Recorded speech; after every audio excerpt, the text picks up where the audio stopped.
Yo, what's up? Good morning mga kadiskarte. Ito ulit ang Poging Bagsing ng Pasig. Ito unang kliyente natin ngayong araw, Mitsubishi Strada. Nilagyan natin ng dashcam kasi nga for safety purposes, napakalinaw nitong dashcam na to. Front and rear na rin ito mga kadiskarte at pwede mo siyang ma-view sa mismong cellphone mo. Sara, punta tayo sa next client natin.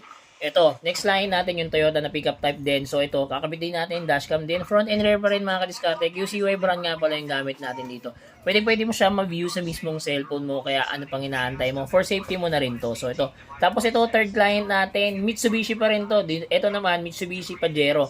Yan. Dito natin kinabit yung third client natin, dashcam pa rin, QCY brand pa rin. Ito dito natin dinaan yung mismong wire na ito papunta sa reverse camera yan. Papasok dun sa loob yan para malinis tignan yung ating wiring. So ito na-install na natin yung pang third client natin. Yan mga kadiskarte, napakaangas, di ba? Napakalinaw. Safety purposes na rin natin to sa mga biyahe natin. Kitang-kita to, napakalinaw. Front and rear dashcam to mga kadiskarte. Pwede mo siyang ma-view sa mismong cellphone mo. Yan. Kasi nga, may wifi ready na yan. So, kahit anong mo, pwede mo siyang ma-view sa mismong cellphone mo. Ito, tinitesting natin, dinidemo natin. Pwede mo siyang ma-adjust up and down. Yung volume na ito, pwede mo rin ma-off. Tapos ito, pwede mo rin maliwanagan or mababaan yung brightness. So, ito. Pagkatapos niyan, ma-demo natin to. Punta tayo ulit dun sa next client natin. So, ito yung next client natin, pang-apat. Yan, mga kadiskarte. Sulit na sulit yung araw natin. Medyo mainit, pero okay lang yan. Paldo naman tayo. Grind yan. Kita nyo tong truck na to.